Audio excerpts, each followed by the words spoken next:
Hello, Internet! Welcome to 2.5 Brains. This is the latest episode, talking about the double episode of Survivor. Got a lot to talk about here. A huge, jam-packed, double-stuffed, monstrous episode. Already stirring up lots of controversy. We're going to talk all about that and give our take. No Shave November in full effect. And we're talking all about everything going on here with the latest episode. Double separate episodes. We actually were a little bit later getting out than we wanted to, just because of how long it took to get through the episode. But we're going to talk all about it here. And you can follow me on Twitter, Yo Grabba Gabba. Tweet me your thoughts, your love or your hate. Send me your comments on Facebook, facebook.com/Pavement Productions. You can comment below on the YouTube page. Subscribe so you get all the updates. You don't miss anything. And also, you can email the show directly at pavementproductions@gmail.com and let us know what you think. So, a lot to talk about here today. I'm going to put a little disclaimer at the top here. We're going to talk about some topics that we're just discussing in the episode that might be a little bit difficult for some to hear or talk about or whatever. So just keep that in mind. If you want to skip this one and sit this one out, we understand. No big deal. We're going to discuss the topics that were prevalent on this week's episode. The last time we had an episode that stirred up this much controversy was the Zeke episode, and I handled that one a lot differently. I kind of just didn't really talk about the episode at all and just kind of let it go. But this is going to be somewhat. This is going to have some similar ideas, and we're definitely going to discuss the actual event that people are talking about, not just on the Survivor pages, but also in general in news outlets and whatnot. So let's go ahead and dive into that. Though, but if it's one that you don't want to talk about, it's a little bit too difficult, and we understand all that. So feel free to check out, and we'll see you next week. For now, though, let me go ahead and bring in my co-host, who's going to help me out, as always. And Bailey might join us as well if he wants to, stop hanging out. Let's bring in Miss Jessica Cross. Jessica, welcome to the show. Hello, I was just looking for puppies, and now you made me stop doing that. I'm sorry. I got puppies. Better. Cool. Okay. Sweet. Still looking at puppies. Wait, we're recording a show? We are. But I want to look at puppies. And we only have like an hour to record, so let's do that. Okay. And I'm already, of course, it's lagging again today. It was fine the last couple days, but now, of course, it's going back to being dumb. Last couple episodes were pretty decent. Now it's lagging again, but. That's dumb. And then look at the puppy. It's a Boston Terrier. It's so cute. Oh yay! Bailey wants a friend, right, Bailey? Bailey does want a friend. You want brother. Ruda. All right. So let's talk about this episode. Okay. Let's dive in here, so you can get back to your thing of puppies when it's all over. Yes. All right. So, initial thoughts on the episode. Or you want to just kind of dive in here? We can just dive in, just to piggyback, like kind of what you said. It's not anything you're talking about is to offend anybody. It's not, there was a lot of controversial stuff on this episode, so I don't want anybody to be offended. And, nothing I say is meant to offend anybody that we're going to talk about today. Most definitely. I mean, the thing is, right, you have to you have to have dialogue to have discussion. If somebody has a feeling about something, even if they're not educated on the feeling, them talking about it is a good way to get it out. Right. I mean, you talk about it and you educate somebody on it. For sure, right? So if I say something that is like, you're a jerk, you don't know it, well, maybe I don't know everything. So then inform me. But if I don't share my opinion, I'll never have the opportunity to learn if I'm wrong. Right. So, so there you go. And again, I'm only half a brain, so it's hard for me. Yeah, that's true. It's harder for you to form, opinions. Yes, stuff. Exactly. So let's go ahead and start off like we do. Obviously, it's a double episode, so we're going to go ahead and talk a little differently. We usually, obviously go through the 3 moments that matter for each episode, and then we talk about the top 3 and bottom 3 for each episode. But in this case, it was a double episode, so we're talking about the 4 moments that matter overall. And then at the end of the day, when we're all said and done, when the dust settles after both episodes, who's in the top 3, who's in the bottom 3, at the end of it all. So let's start with the 4 moments that mattered this week. Start with moment number 1, Jessica. What is that? After you did the SpongeBob imagination. Yes. Okay, number 1 is the merge. The merge. So the merge happened this week. At the first boot after the merge. Lots of going on, a lot of different. Really, it was battle of old Lyro versus new Lyro, and just kind of see what. To a point. It was new Lyro, old Lyro, and then do we have any tribal lines at this point? Right. It was kind of like, do we stick with the original groups? We kind of come to the new groups, or we kind of where's everybody falling, where's everybody landing. Right.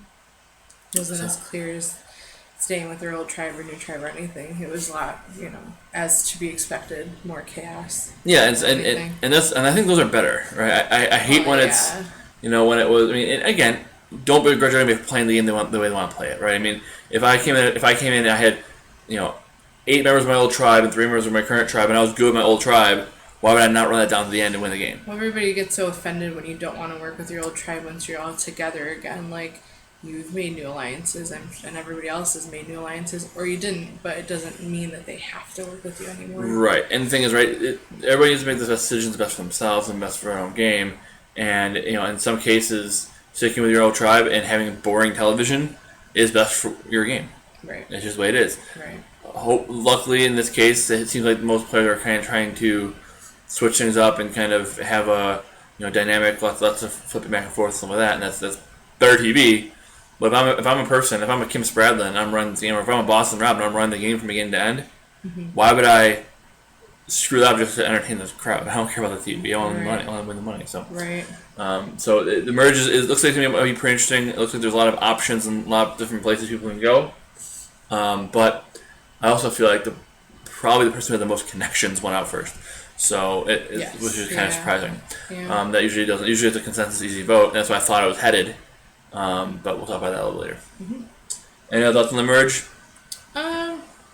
Not really. I mean, from here on out, it's just all going to be different anyways. Obviously, with everything that happened on the show, everybody getting back together again, I prefer that because every tribe, one always dominated, so that wasn't that entertaining either. So it'll be interesting to see who ends up with who and who ends up where.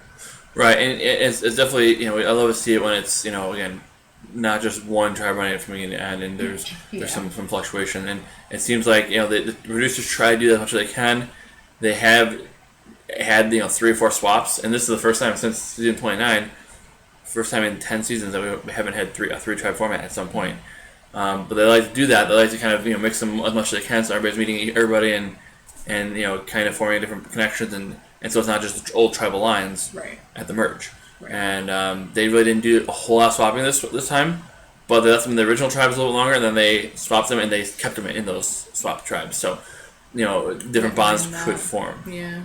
So it's interesting, right? Because I always say, 3 tribes is the best way to do it, so no one tribe can take the advantage. Mm-hmm. But if you think about it, if you're going to do a 2 tribe format, if you swap them and then swap them again right away, they don't have time to really build those bonds. So that what do they default to is the original bonds? Yeah.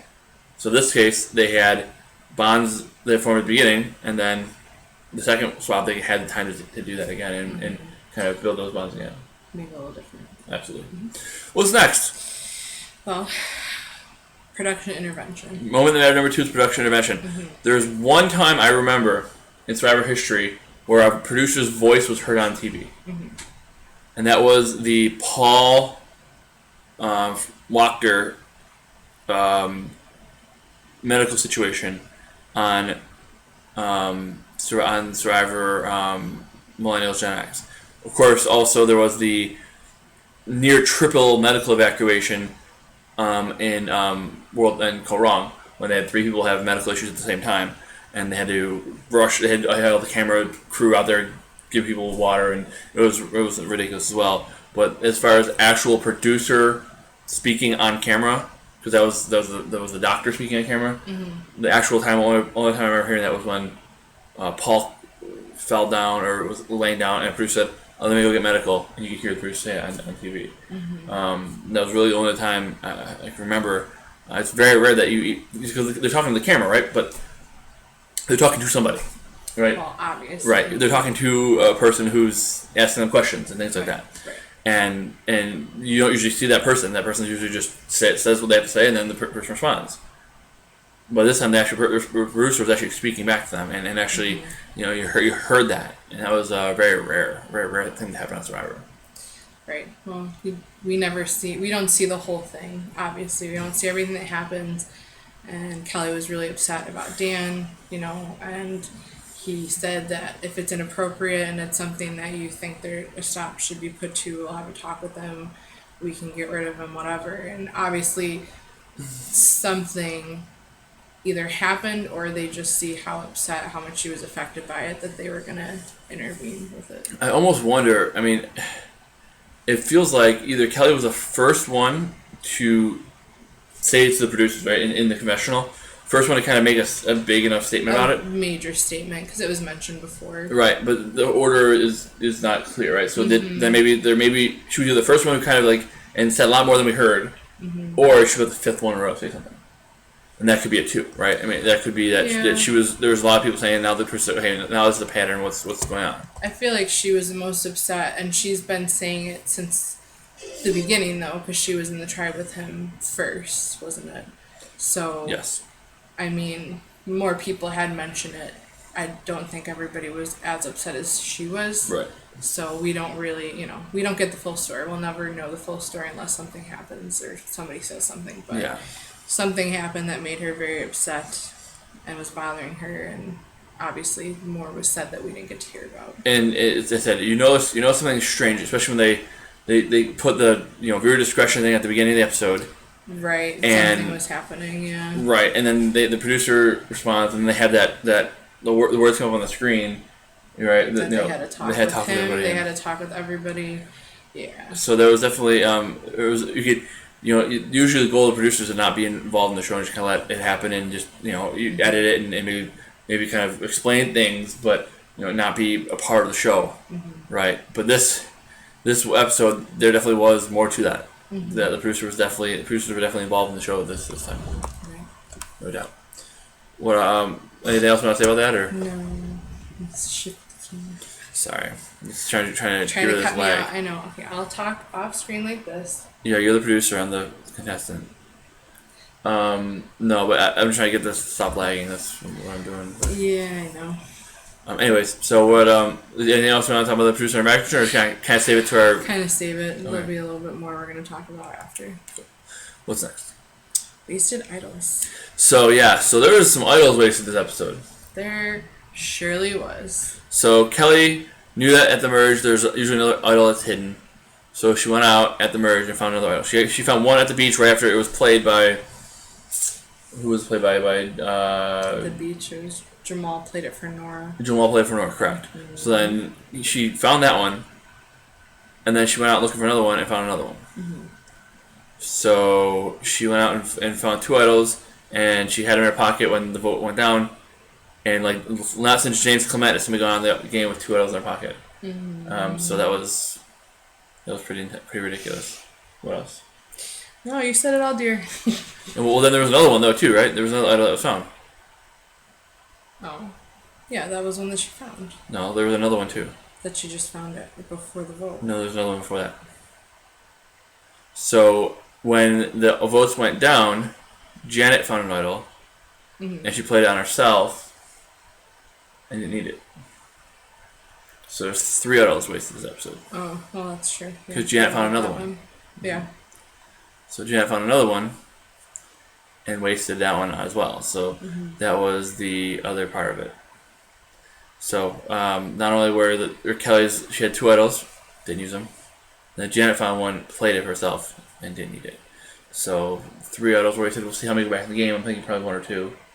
Are there any other idols that we know that are still in the game? I don't think so. I don't think so. Everybody's expired. Yeah, so they had the ones that expired this season, and I think the ones that weren't played, they did expire. Right. So let me ask you this: I know last week Kelly kind of had a big week or a couple weeks ago when she played the idol for last week. Kelly, right? She played last week she played the idol for Dean. For Dean. Mm-hmm. Do you think? I mean, looking at it now, do you think that was a mistake? No. Well, after the fact, because Nora blew her in because she told everybody that Kelly told her to vote for Jason. Dean and Nora voted for Jason. I don't think they knew still that Kelly gave him an idol. No. It's tough to say, right? Because I feel like it was a genius move at the time. But looking back at it, obviously, you never really want to waste an idol. You kind of want to use it, but if you're in a good spot, it might be better just to let things fall the way they are. I mean, obviously, she saved Dean with an idol, and what did Dean do the next very episode? I voted her You voted her out. Well, yeah, you're gonna do what you need to do to stay in the game. Right. So it doesn't really Billy doesn't really. I mean, she saved an She ally. saved him, yeah. She saved an ally, but for what reason? She had other allies. Right, and I feel like she isolated people by saving him, and obviously didn't return the favor. Right. Didn't save her when he had a chance. Right. So, it's interesting. But yeah, idols were wasted. A lot of idols wasted the last couple of days because they've been just obviously she, in essence, wasted it on Dean, and then there's 3 other ones wasted this week. So. Anything else? What's next? Fake advantage. Yeah. So remember that? Yeah, Jamal went to the Island of the Idols. Well, yeah. It made me mad to begin with because Jamal and Charisma are in the woods talking. All of a sudden, they see a string, and what did it say? If you find me, I'm yours, or take me, I'm yours, or something. Yeah. And he reads it, and it says he has to go to the Island of the Idols. Whoever finds it does. Gets there, meets Sandra and Rob, and they said, well, for finding that and taking it, you've lost your vote for tonight.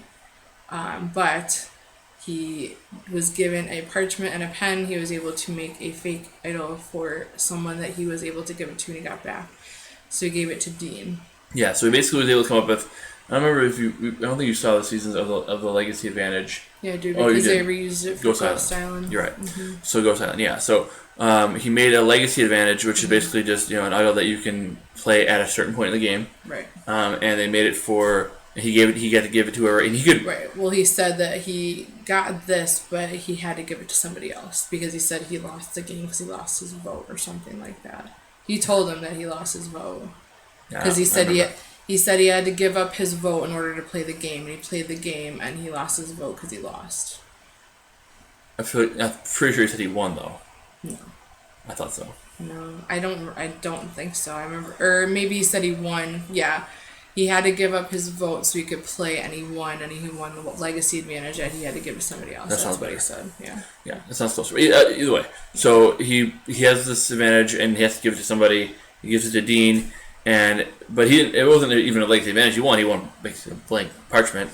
He could do what he wanted with it. He could say this is he could make up a fake advantage, but he made up a Legacy Advantage, gave it to Dean to try to put a target on Dean, and it did not work. No, because nobody believed it. They're all looking at it, reading it, and saying, "Since when have you seen a pencil or anything to write with on the island?" To me, that was kind of a stupid comment, though. Too, they're on a special island, the Island of the Idols. If you haven't been there, you don't know what it is, anyways. So to me, I would be like, oh, "Okay, so they have something there."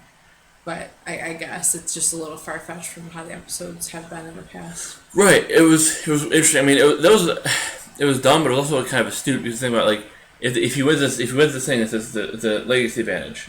It's gonna be like everything else. It's gonna be written and the same. Well, yeah, material. just not written in pencil. Not handwritten. Yeah. Right. Yeah. So that if Dean's name was handwritten, that's one thing. Yeah. But the whole thing was handwritten. It looked fake. I mean, it looked decent for what he did. Well, though. certainly, yes. Because I mean, you saw a little bit of it, and it did look like he kind of copied it from something else. Yeah, and so it looked legit. It just was. You could tell it was handwritten. That seemed fishy. Right. Nobody believed it. Anyways, nobody thought it was real, and never heard anything about it the rest of the episodes. So obviously, they all kind of thought it was bogus. Yeah, and it didn't really put the target on Dean as he had hoped. And more just as like, okay, Jamal's playing even harder than we thought, and that I think put even bigger target on Jamal because he kind of seemed like he was just kind of there. He didn't seem like he was really playing the game that well. He was just trying to control the game. That's all he was really trying to do. Right. Being control. And I don't think I ever really knew that about him until this moment. I mean, I think this he was kind of just there, and nobody really paid much attention. Now he goes and makes this move by putting a fake advantage on somebody. And I think that kind of made him a little more of a target than they had thought before. Oh, it's working. It's annoying me a lot. I'm sorry. I try not to look at it, but then when I do look up, I'm like, making a stupid face, moving around. Okay. Sell light bulbs. Exactly. So what's next? Alright, so next is going to be a little bit more of a disclaimer. If you don't want to listen to this part, kind of skip through a little bit. The next part is the perception is reality. So basically this is in regards to the situation with Dan, with Kelly, With the girls, I mean, I'm trying to think of the right words to say because I don't want to make anybody angry. But we obviously don't know exactly what happened on the show. We only see what is shown to us, and either they showed us the worst of it or they showed us, a lot less of what actually happened. We saw from the beginning that Dan was a touchy feely kind of person. I don't want to say to offend people, like that's how some people are, but we all, I'm sure, know somebody that's kind of more like that, has less personal space. Some people are just like that. I'm not condoning that he did, that's okay. Because some people are, you don't want that. You don't want people to do that to you. But it's a hard topic to talk about. Obviously, Kelly was extremely upset at what happened. While sleeping, I'm sure if I was on the show and some guy was up to me and touching me where I didn't want him to, I would be upset too. I'd say everybody handles it a different way. I know it's a game, but I feel like I'd be more like what Elizabeth said. If someone were to do that to me, I would probably tell them to go somewhere else in a very nice way. But I don't know, it wasn't right what happened. But then there's another side to it that we don't know. And, we don't know if every girl is telling the truth. You can't always assume, just because someone says something, it's a truth, but just because someone says something doesn't mean it's not true either. It's all situational, and like the title is perception is reality. Whatever you perceive is your reality, and they talked about that on the show too. The girls did, but I don't know. I'm trying not to dig myself into a hole. You can talk a little bit about what you want to say. So it's not for me to talk about. I just want to let you start. What I was reading online and from people commenting and tweeting, I said the producer the sentiment I read online was the producer should have stepped in and thrown Dan out of the game. And that's what I was reading online. Unfortunately, that's not how this game works. Now, if he had physically sexually assaulted somebody, Completely different, yeah. Different, because it's in the rules. You cannot attack anybody physically or especially sexually in the game of Survivor. So that would have been a different thing. I don't think the producers did anything wrong. I think the game, went the way it was. I think Dan was that way for a lot. We did also hear, by the way, that Elizabeth said, "Yeah, he's bothering me," and Missy said, "Tell her." Right, Missy said to Kelly that he was bothering her also, but then Missy told Elizabeth, if Janet comes and talks to you, make sure you tell her that yes, he's bothering you and you want him gone. So that to me upsets me a little bit because you want someone to lie about it to somebody else because you want to get him out of the game, which I know it's a game, but you just don't lie about stuff like that. You can't lie about assault. You don't lie about, anything like that with a guy going after a woman. You just don't lie about it, because then the more people that actually lie about it, then you don't listen to anybody, and that's the biggest problem. So yeah, sexual assault is hard enough to prove without having people lie about it. And if somebody's lying about it, then it's, people are just less credible. They just don't want to believe you.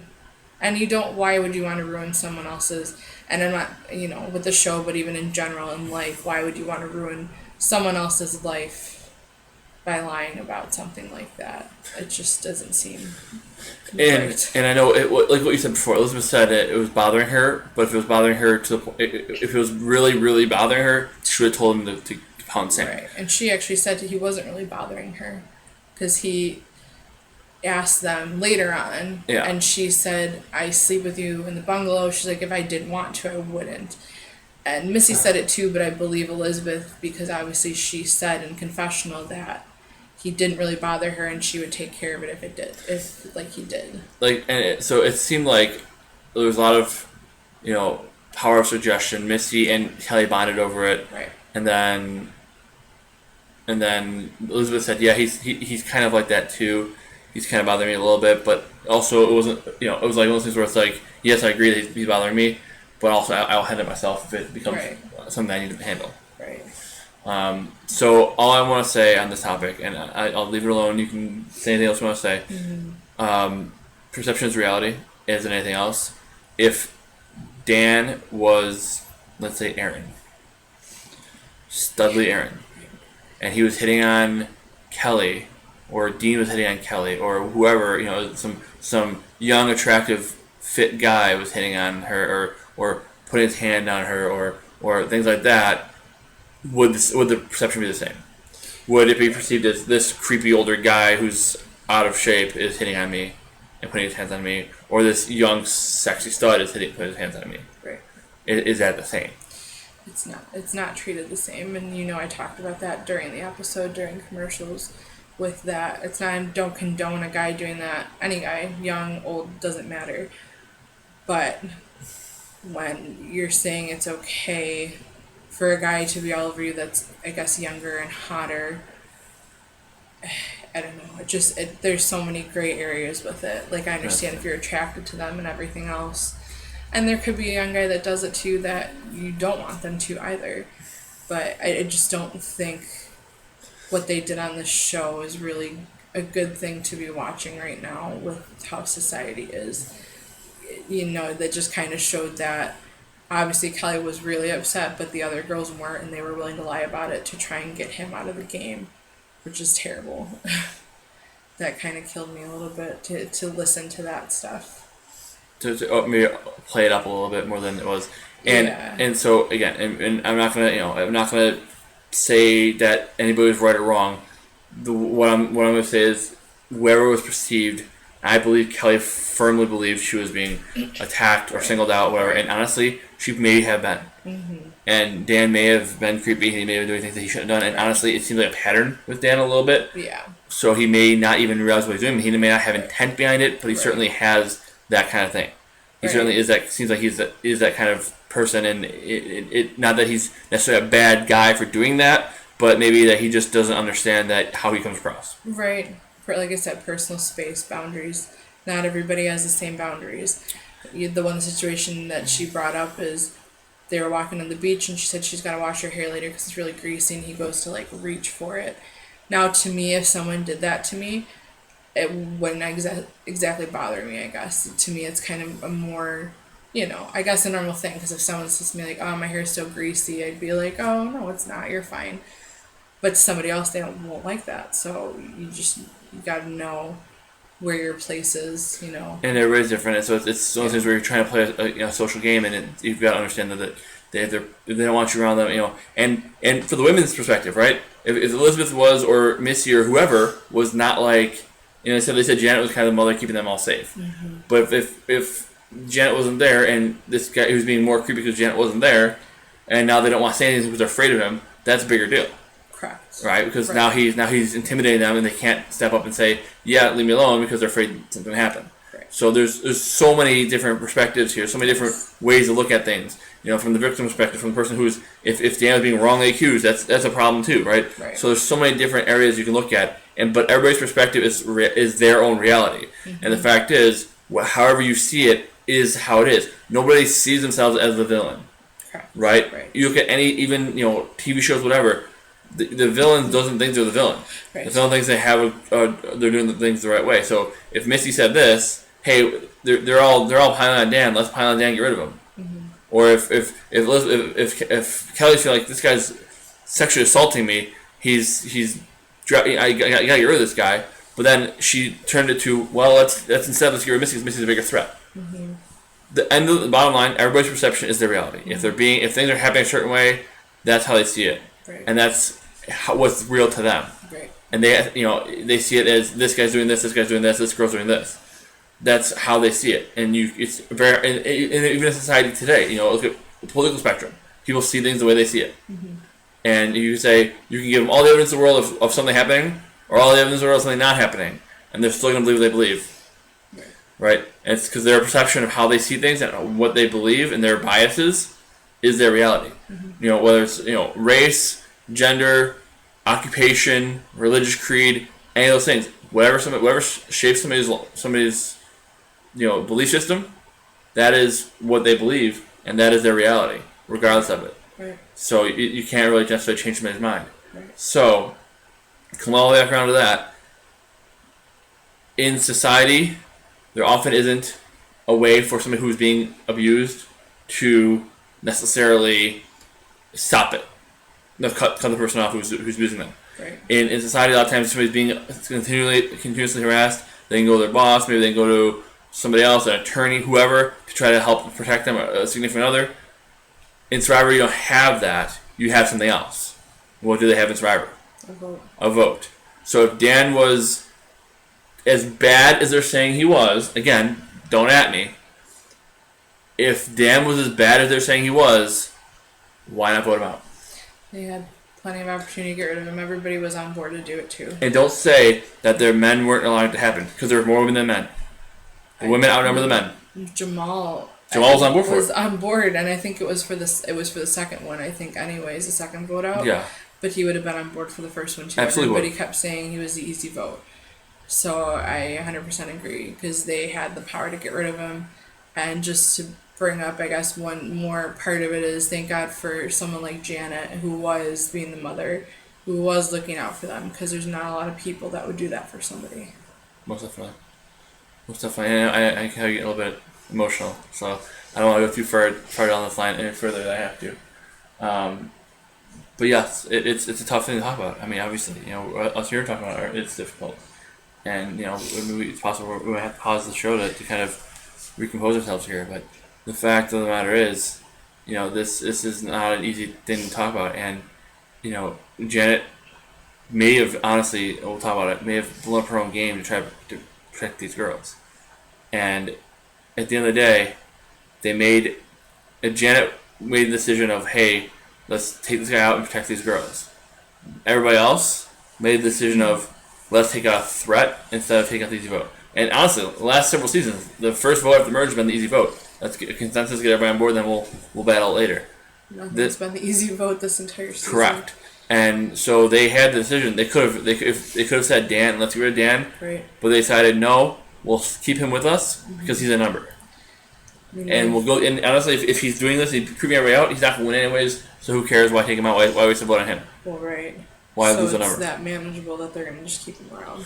Correct. So the bottom line is, the producer's job was, I'm going to defend Survivor now. Okay, I'm going to defend Survivor because of all the stuff I'm seeing online. I don't really go online often between the show. I try to record right after, so I don't get any influence. But it's not the producer's job to step in and kick Dan out of the game. If he had done something physically to hurt somebody, then yes. Then absolutely. But because things he's doing are being perceived as creepy by some people, and honestly, they probably were. I would probably be creeped out by that, right? Yeah. But then, do I have done if it was that bad? I would have voted his ass out. Right. And they had the right. They had a chance to. They could have done that. But they decided no. Let's not vote him out. Let's take out a threat in the game, because I'd rather take Dan to the end to beat him, win $1 million, than take him out here and live more comfortably for the next couple days. Almost all the guys wrote Dan's name anyways. Absolutely. And it was, the rest that didn't. Right. So that's how I feel about that. I think Jessica, you're on the same page. Yes. So I'm not gonna. I wanted to defend Survivor a little bit because they get a lot of heat for things that they do. Everything you do is going to be controversy, and everybody's going to go after CBS and all that stuff for decisions that they make. But at the end of the day, it's not about that. It's about the players in the game and what is it's like society. What is the powers that be's right? Right. What's their job? Is their job to make sure everybody is not feeling uncomfortable? It's Survivor. People are feeling uncomfortable. Mm-hmm. Or is it their job to let the players, within the safety and scope of the game, make their own decisions?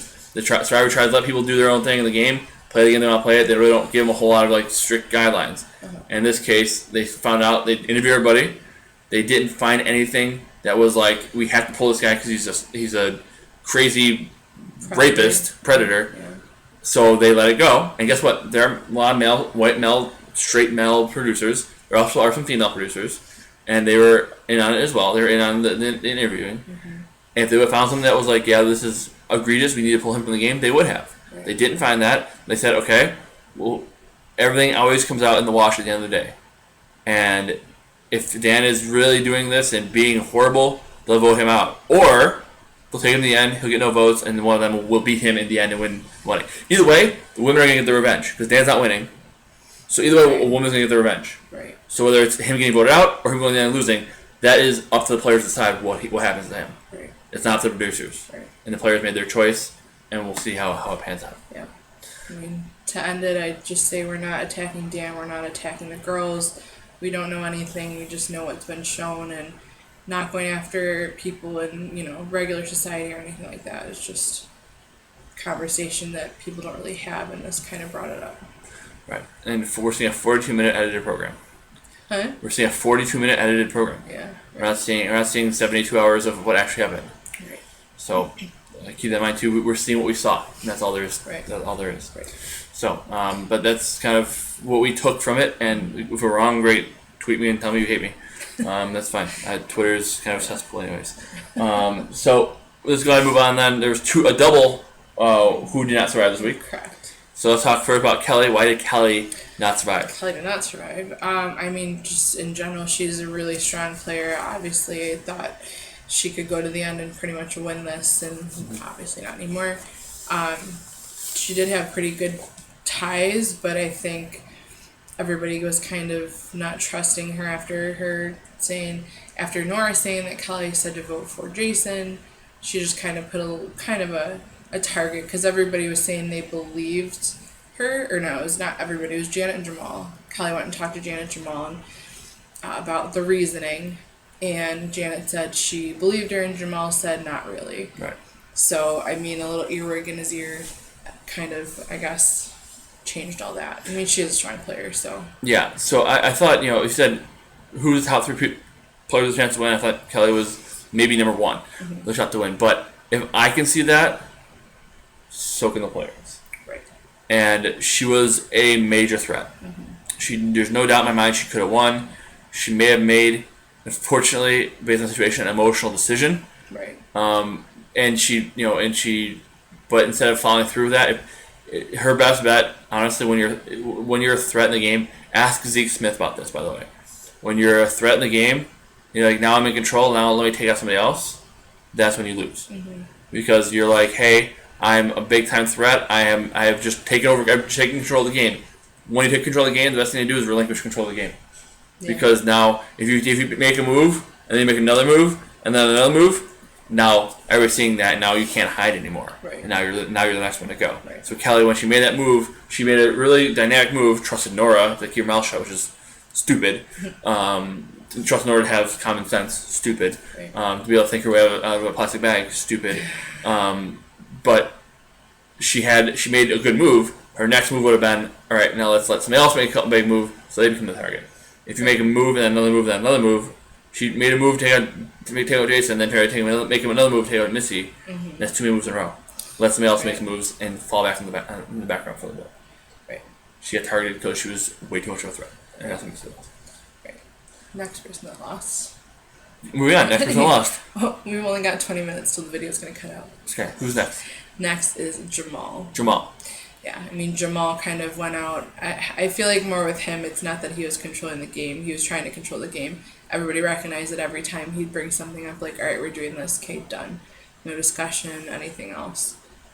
That I think they had a big part about why he got out of the game. I don't know if the controversy really adjusted any of it either, because he was a part of the discussion at Tribal for that as well, but I don't know. And there was the racial discussion before. Correct. I think here's the thing. Jamal seems like he's very opinionated. He has a lot of good beliefs and passionate beliefs. Right. And in the real life, that is awesome. And he's going to be successful. He seems like he's already a pretty successful guy. I think he's going to be even more successful with that passion and those beliefs. Unfortunately, on Survivor, nobody cares what your beliefs. Right. You can use those to build bonds, but you also can isolate people, right? Why do you don't see people on Survivor going on political rants or religious rants? Because it isolates people, and that makes it difficult. Jamal had a lot going for him. Mm-hmm. He also was, I think, not considered a major threat because he Right. didn't have a ton of deep bonds. I don't feel like. I feel like there's a lot. No. I don't think he had anybody who's really like that close to him. No, I mean he had Jack and he had wait, it wasn't Jason. Why do I keep saying Jason before? Wasn't it Jack with Kelly? They voted Jack out, right? Yeah, they were Jack. Yeah. Yeah, I kept saying Jason. Apologies, everybody. I meant Jack, not Jason. Two J's. They all back to back though.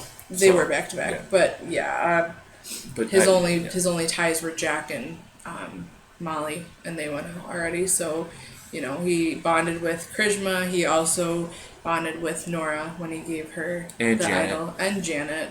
I mean, those were his main three that were left, and not everybody was willing to work with him. And he's decent in challenges, so a bit of a physical threat. Yeah. And he again, so that was a threat for sure, is the physical portion. But I think also too the problem for Jamal was simply that he was a physical threat, but he also didn't have anybody who was really willing to stick their neck out for him Right. because he didn't have any super deep connections. Because I think he just kind of would say things the way he felt about them. Yeah, he didn't have the best social game. Correct. Yeah. I think it lacked social game Yeah. quite a bit, and social game isn't just being nice. Right. I think it's having deep connections, and if you talk about controversial issues with people, they may say oh yeah for sure, and then behind the back, I don't trust this guy.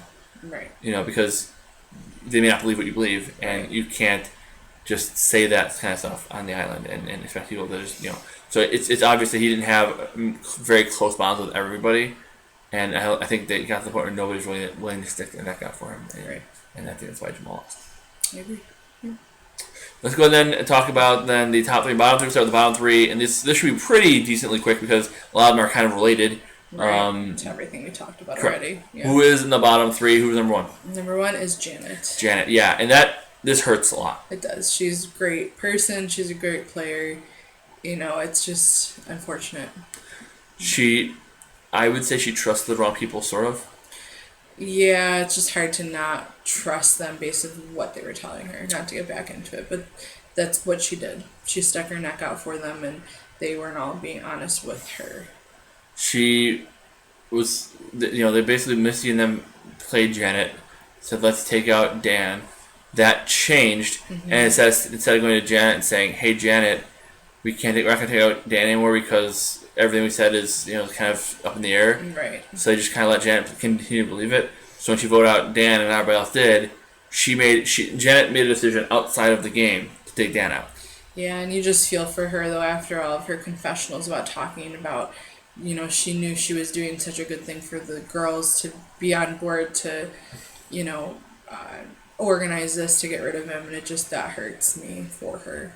It does, because she thought she did what Lex did in some of our All-Stars.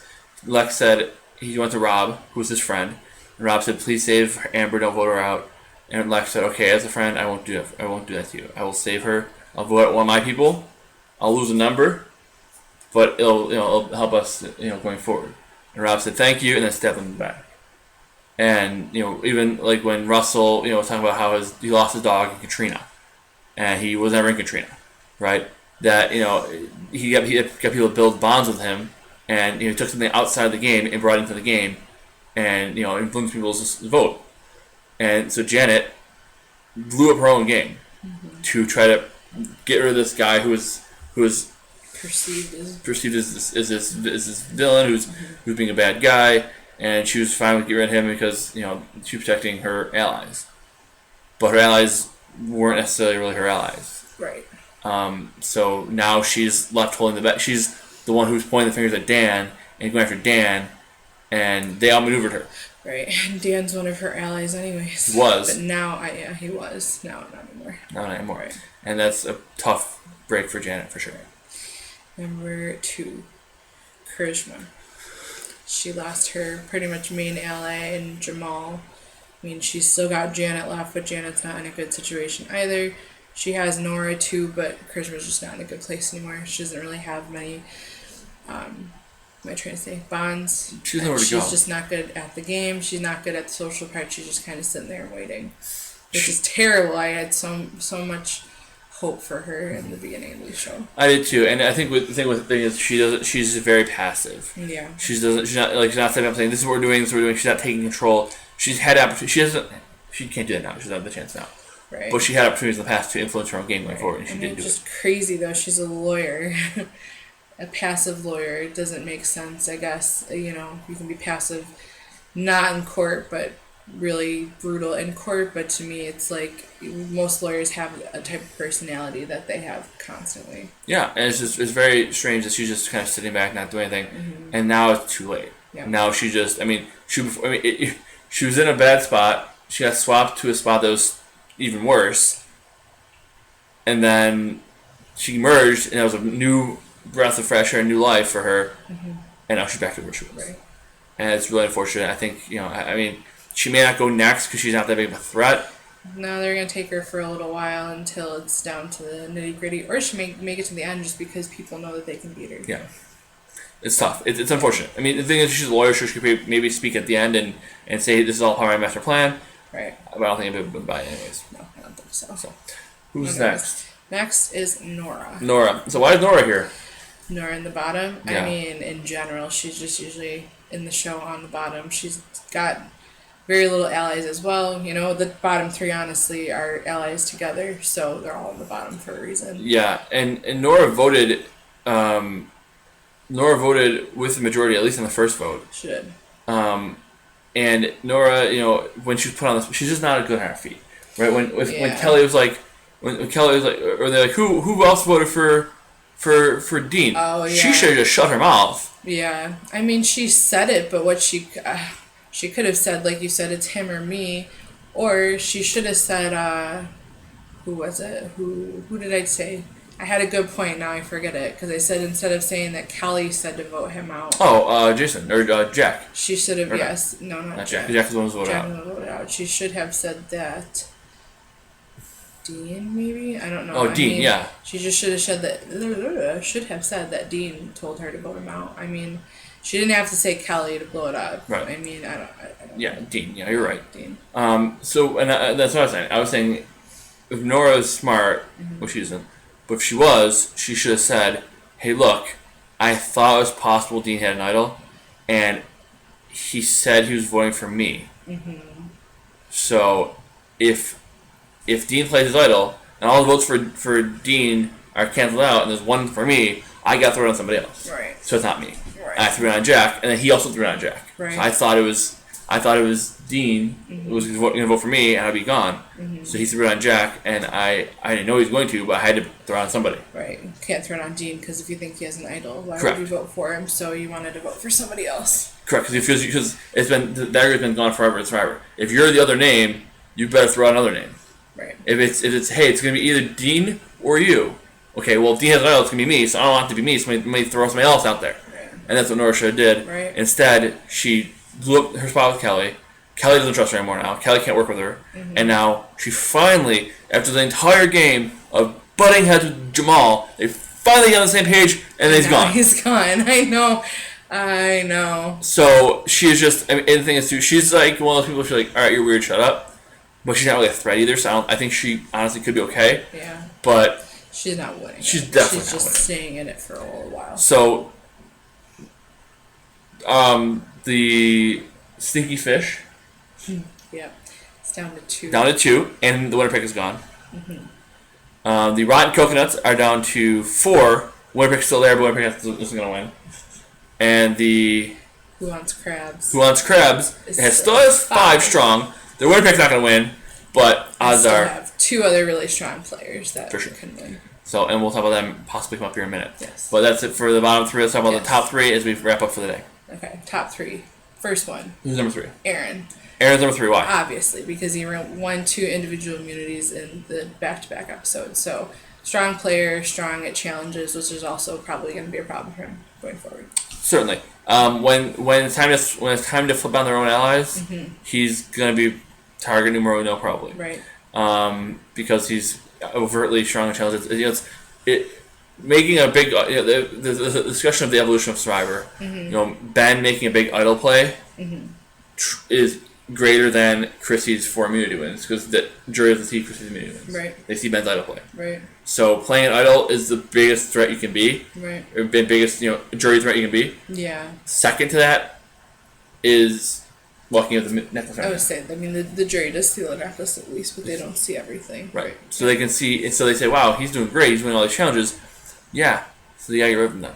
Right. And so but right now, winning those 2 challenges, he's in the majority. He's got good bonds with Tommy, with Missy, with a few others. So he's in a decent spot. And honestly, if his name comes up, he could be okay because he can win immunity or use his bonds. Right. To stay out of it. Yeah, he's doing pretty good. He's in a good spot. Mm-hmm. I think he's going to be in trouble soon, but he's got to throw 1 or 2. Right. He can't be a Joe. Right. So he's okay. He's fine. Although now I know that Jack is on the jury. He said he was, but I didn't hear that. Right. So he is definitely on the jury.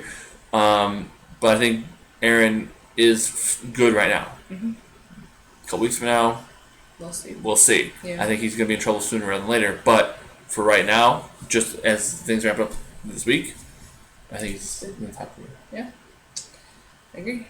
Moving on. Who's number 2 on the list? Number 2 is Elizabeth, who I think is my strongest player left. Yes. For obvious reasons, she's up here. I mean, she's a very strong player. She's got good ties, good bonds, and I don't think anything that's happened on the show has affected her play at all. Like targets, I haven't really seen.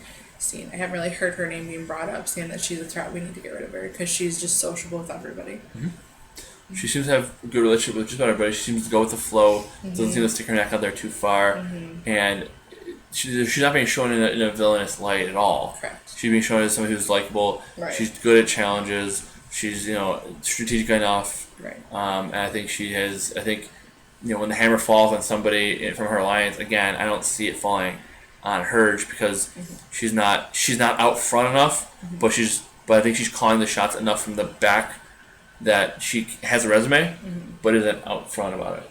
Right. So I think that's why she's doing really well. Right.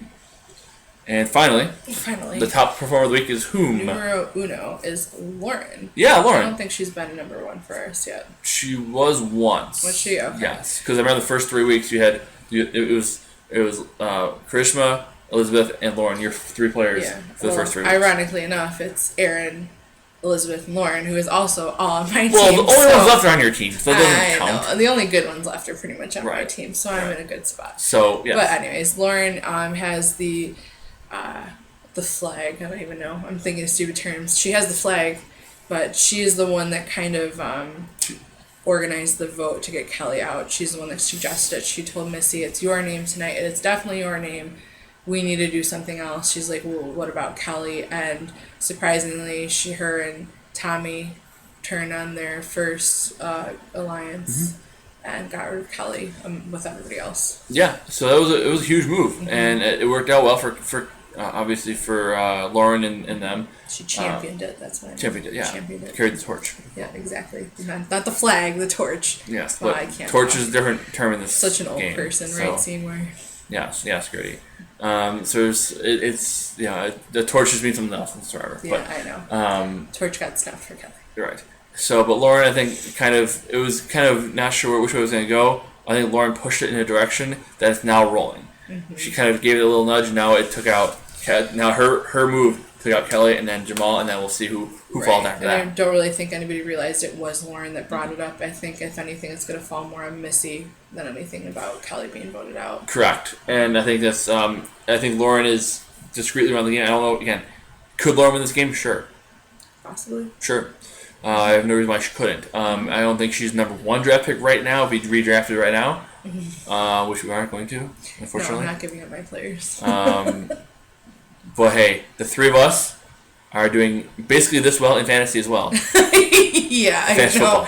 Football. Yeah, so, it's kind of in that order. So yeah, so I'm terrible. PBAC's terrible, and Jessica's okay. I'm alright. Yeah, maybe. and now Janet's gonna win the whole season, and we're all gonna look like idiots. I know. I said the same thing about Vince, and then he got voted out that episode. Right. So either way, interesting turn of events. I think Lauren again made the move this week. I think it was kind of her.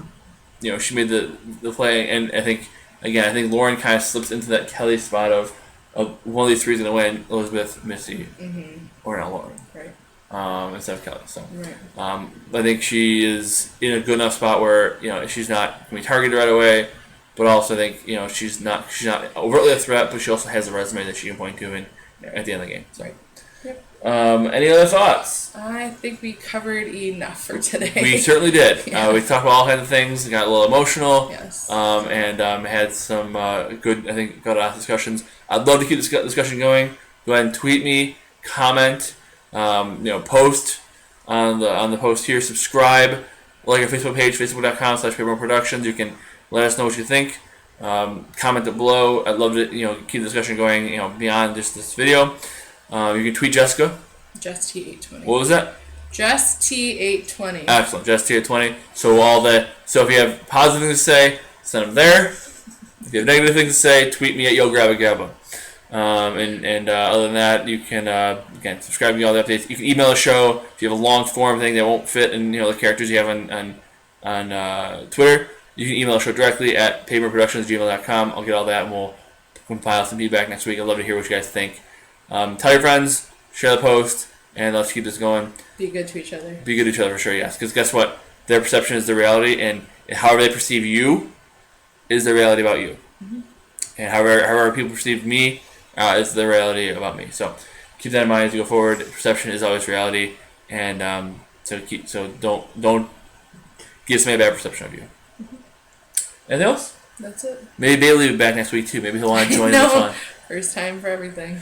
He's very quiet and well behaved. I appreciate it. Even though cars and people walked by, he was a really good dog. He was today. Good job, Bailey. Yeah, he's still. Yeah, I'll give you a treat. No, not even looking at you. Cool. Well, on that note, I've got nothing else for you, and I don't think we do either. No. But again, keep the conversation going because it's always good. Always good to have that discussion and discuss things and not just write off somebody's opinion right away without hearing them out. Right. Discussions are important. But for right now, at this very moment, I've got nothing else for you. It's a tribe. Yes. Good.